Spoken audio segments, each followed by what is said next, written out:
Sebelumnya perkenalkan kami. Saya Monika Monelzi Putri. Saya Sufiani Mardiana. Saya Putri Amana. Saya Dion Raples. Saya Desti Anggraini. Dan saya Oktavina Madonna.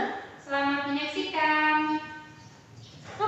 Baik teman-teman, hari ini kita akan sharing ringan mengenai persahabatan dan juga perkuliahan. Pasti tentunya kita dalam kehidupan ini ada mempunyai sahabat, atau dalam perkuliahan ini juga kita mempunyai sahabat tentunya kan? Iya. Oke, baiklah. Sebelum kita mulai sharing-sharingnya, selamat datang kepada kawan-kawan yang telah mau menyempatkan untuk hadir di podcast membahas tentang sahabat ini. Jadi, kawan-kawan, bagaimana kabarnya hari ini? Alhamdulillah. Untuk yang hal ini kita akan bertanya kepada teman-teman mengenai menurut pandangan kalian mengenai definisi sahabat itu seperti apa? Sebelumnya dari Okta. Oke, bagaimana menurut pandangan Okta mengenai apa itu definisi sahabat menurut Desi? Sahabat menurut saya itu sesuatu hal yang menjadi pengikat dalam diri, atau bisa juga pekerjaan, belajar, itu juga bisa menjadi sahabat kita dalam kehidupan sehari-hari. Kalau menurut Tony? Menurut saya definisi sahabat itu adalah dua orang yang atau lebih yang terlibat dalam pertemanan itu yang sering apa-apa selalu bersama, seperti saling mendukung, saling memotivasikan, supaya kayak menjadi support. Support. Oke, kita lanjut dari untuk Desti. Bagaimana definisi sahabat?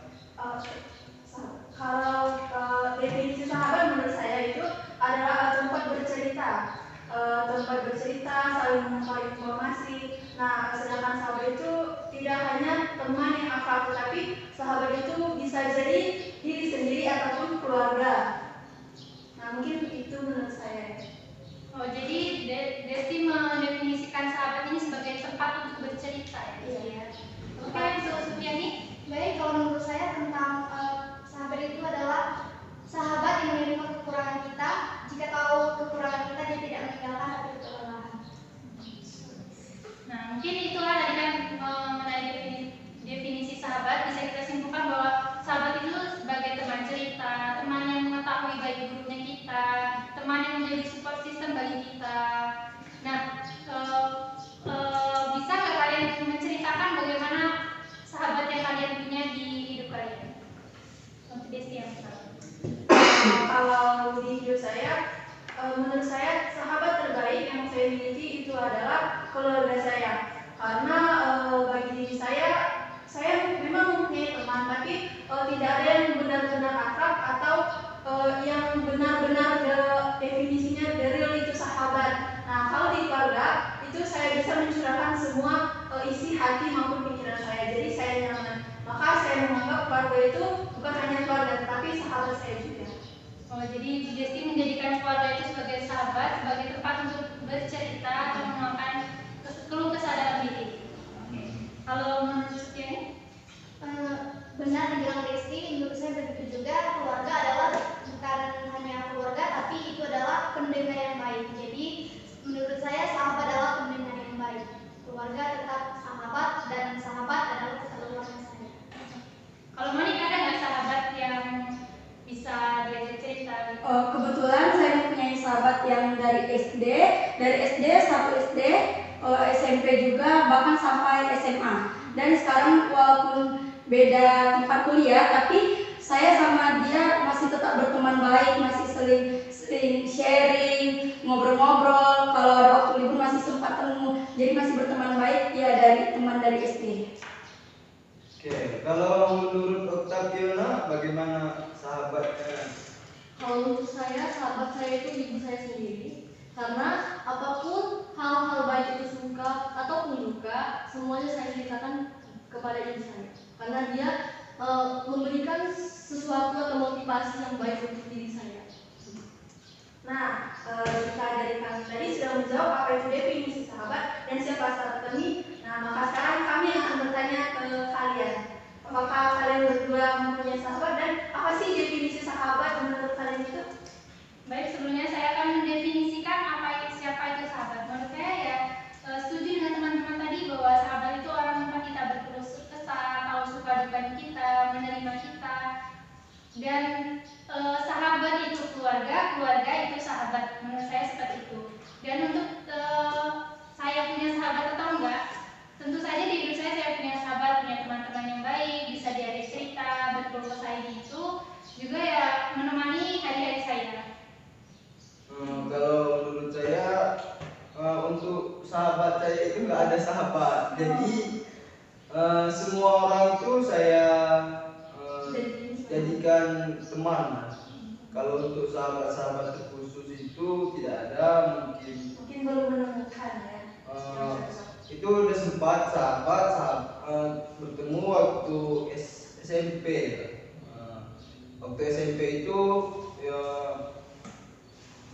udah ada kayak sahabat lah, tapi karena tempat pendidikannya beda lagi, jadi lost kontak.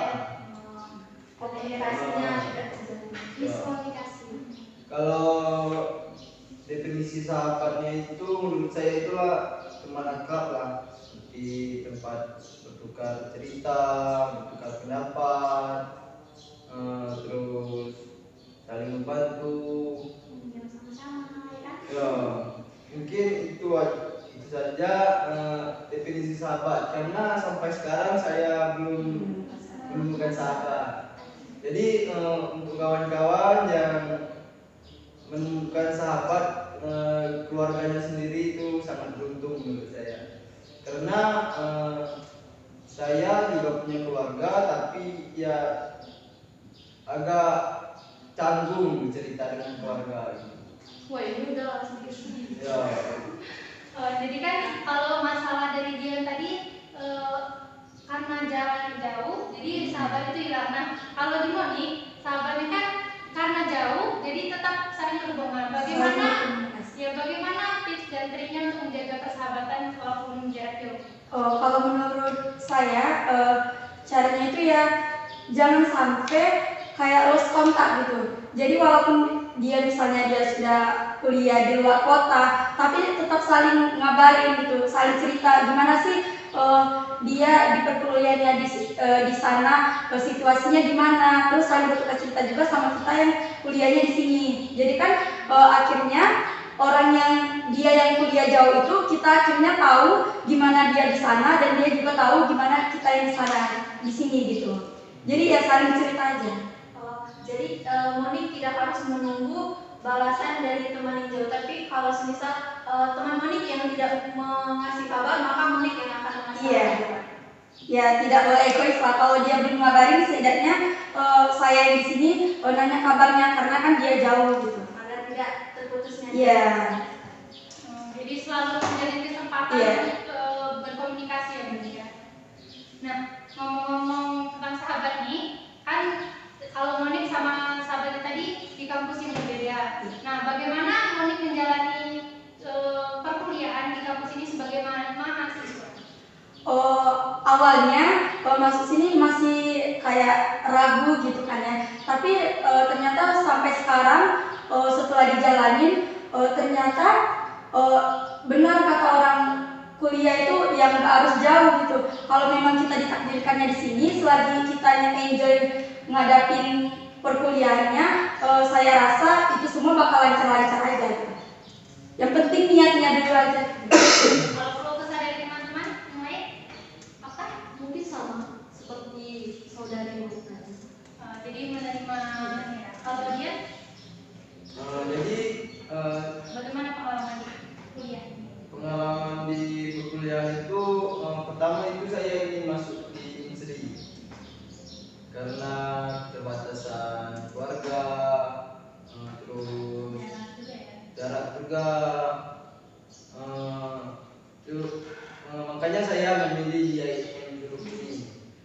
Untuk pertama masuk kuliah kemarin itu saya agak bosan kuliah, karena itu pada awal-awal itu saya kuliah seperti SMA, kuliah pulang. Jadi saya belum menikmati masa-masa kuliah. Belum menikmati sebagai mahasiswa. Ya, masih seperti SMA lah. Jadi itu saya memasuki organisasi untuk agar saya tidak terlalu bosan dan saya juga ingin berkegiatan ya. Saya masuk organisasi, jadi alhamdulillah sekarang sudah mulai seru. Sudah mulai menikmati apa itu kuliah, apa itu mahasiswa, dan ya. Kalau dari teman-teman lain, Desti mungkin? Kalau menurut saya sih untuk 3 semester ini sih masih aman-aman aja karena tahapnya belum terlalu sulit. Nah, jika keluh kesahnya sih mungkin ada beberapa ya. Seperti contoh hal kecil, kita rela datang, kan rumah saya sedikit jauh kan. Nah, datang pagi-pagi ngebut. Nah, kemudian pas sampai kampus itu dosennya gak masuk dan gak ngabarin. Nah, itu seperti sedikit kesal ya, namanya juga keluh kesah. Mungkin itu saja sih. Kalau sukanya, Nah, kalau sukanya itu di sini mempunyai banyak teman dan alhamdulillahnya teman-teman di kelas ini itu masih seperti di SMA, masih suka membantu satu sama lain. Nah, karena saya pernah mendengar sebuah pepatah katanya kalau di perkuliahan itu orang lebih mengurus dirinya sendiri. Namun nyatanya di sini tidak. Di sini tuh masih membantu satu sama lain. kalau dari dia ada cerita suka duka dari mahasiswanya nggak sih? Suka duka dalam 3 semester ini kan pasti banyak gitu kan, apalagi awal masuk dari IN ini kan. Awalnya sih saya nggak mau masuk IN, tapi saya mau masuk UTS, tapi karena tinggi badan saya kurang gitu kan, jadi awalnya minder gitu kan, apalagi pas masuk IN pasti orangnya tinggi-tinggi, ini bagus, ini jadi ideal gitu kan. Ternyata enggak kayak gitunya ya. Yang penting kita belajar, tapi bener dikata Dion tadi kan, kita belajar ini kok kayak SMA ini itu gak ada ragu-ragunya kan. Tapi semenjak semester 3 makin ke situ makin gimana gitu, apalagi pelajarannya gitu kan makin susah, makin rumit, apalagi ketemu dosen yang beda-beda. Itu kan pikiran kita, wah dosen ini enak loh, ini loh enak loh. Jadi dukanya menurut saya kayak gini, kita selalu masuk, dosen yang nggak masuk. Dosen masuk, kita yang nggak masuk gitu kan. Apalagi pas kita udah pulang nih, udah pulang kampung kan, masuk dosennya. Itu gara-gara kita atau gara-gara dosen gitu, kita nggak tahu. Ya itu menurut saya dukanya gitu. Jadi kalau suka dukanya lebih banyak duka ya, Iya. sukanya. Tapi tetap semangat menjalani perkuliahan ini ya sampai akhir. Memang apa sih tujuan kalian untuk tetap melanjutkan perkuliahan ini kalau sebenarnya banyak dukanya daripada sukanya? Kalau dari Esa? Mungkin lebih ke membanggakan kedua orang tua terlebih dahulu. Terus dengan kita kuliah seperti ini kan kita menjadi pribadi yang lebih baik kan, jadi lebih berpendidikan. Jadi kita bisa menyalurkan lagi ilmu kita ke anak-anak yang lain. Itu merubah generasi selanjutnya menjadi lebih baik ya. Kalau untuk Desi? Kalau menurut saya sih, saya mungkin karena belum terbiasa ya dengan semester 3 ini, saya pernah berpikir untuk berhenti, tetapi saya tidak, ya saya cancel karena yang pertama itu rugi sih, rugi ilmunya juga, dan rugi juga untuk uangnya karena sudah ber-UKT kan. Tapi karena saya mempunyai semangat yang membara untuk membangkitkan kedua orang tua, maka saya menjadi terpacu. Jadi saya tidak pernah terpikir lagi untuk menyerah kedepannya. Maka seribet apapun dan setinggi apapun rintangan itu akan saya hadapi dengan Bismillah aja dulu. Dengan penuh keyakinan tentunya. Pembahasannya kayaknya sudah memanas. Iya. Kalau dari Monica bagaimana? Kalau dari saya mungkin bisa dibilang untuk mewujudkan cita-cita kedua orang tua karena menginginkan anaknya ada yang menjadi seorang guru gitu. Tapi awalnya agak keberatan, tapi setelah saya jalani ternyata enjoy aja tuh kalau ngambil perguruan. Jadi menurut Monica di perkuliahan ini enjoy saja. Untuk saat ini masih enjoy. Saat ini ya. Iya. Kayaknya Monica banyak sukanya gitu ya, sukanya ya.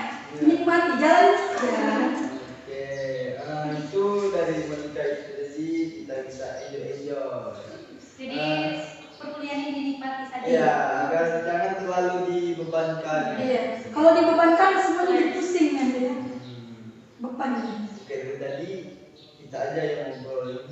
Bagaimana kalau menurut pemandu acara? Kalau menurut saya perkuliahan itu sangat penting untuk terus dilanjutkan.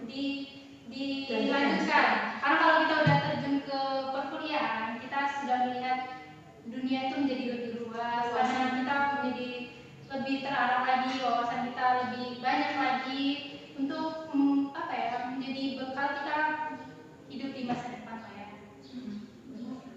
Oke. Jadi teman-teman di sini kalau di kampusnya semuanya ikut organisasi atau menjadi kupu-kupu atau menjadi mahasiswa yang pura-pura kuliah kapan kuliah. Saya sih ya bisa dibilang kuliah rapat. Iya, saya juga. Oh, jadi ini yang kuliah rapat ya.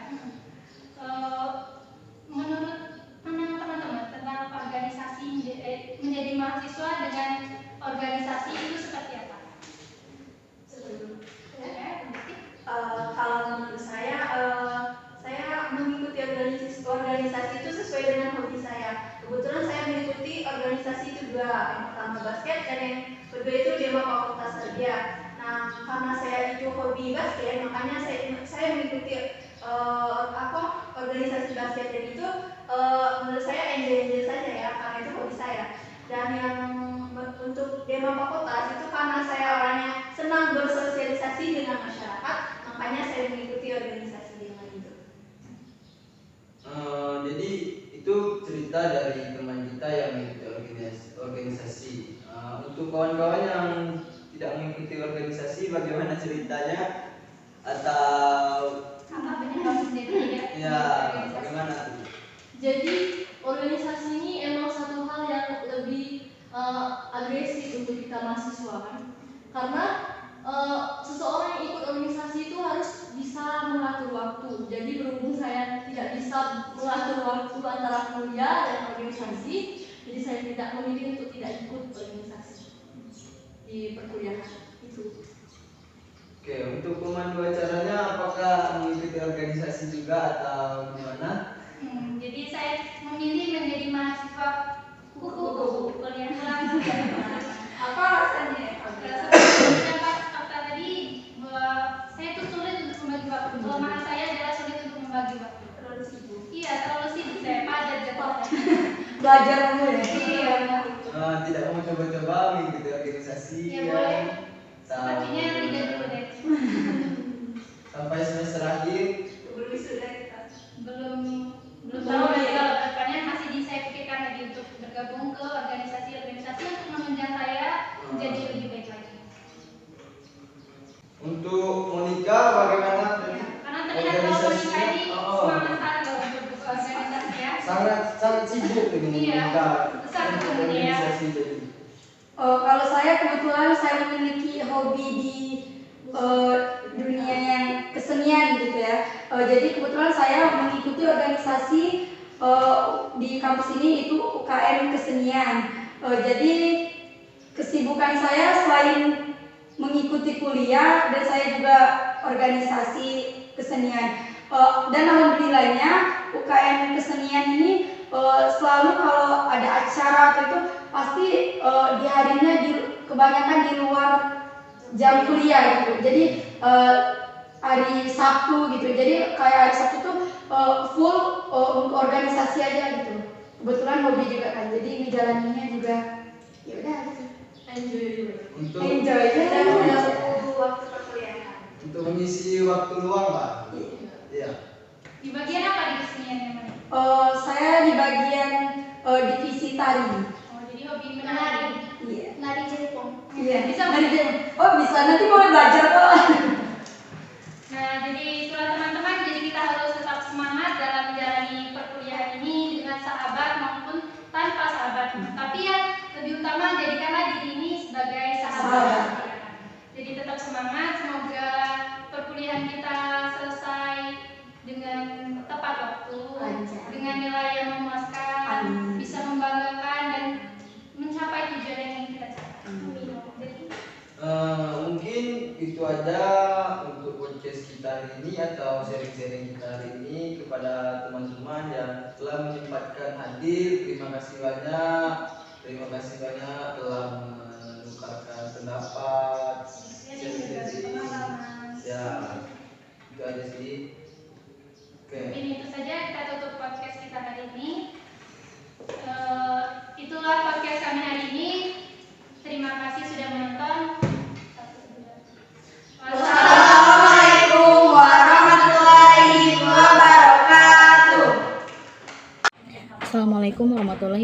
wabarakatuh. Perkenalkan, nama saya Felianda, NIM 2154134, Prodi Tadris Bahasa Indonesia 3B. Pandangan saya terhadap mahasiswa, menjadi mahasiswa itu tuh terdapat dua sisi, ada sisi enak dan sisi tidak enaknya. Yang sisi terdapat sisi enaknya, saya bisa tahu lebih luas dunia mahasiswa dan bisa mempelajari tentang menjadi mahasiswa itu tuh seperti apa. Yang tidak enaknya menjadi mahasiswa seperti anak kos jauh dari orang tua, itu terdapat terkendala sepertinya saat sakit itu tidak ada di samping orang tua, itu sangat tidak enak. Yang kedua itu sisi dengan podcast tentang pertemanan. Dalam kuliah inilah saya lebih tahu bisa mendapatkan teman, mana yang ingin teman, mana yang ingin hanya berteman saja.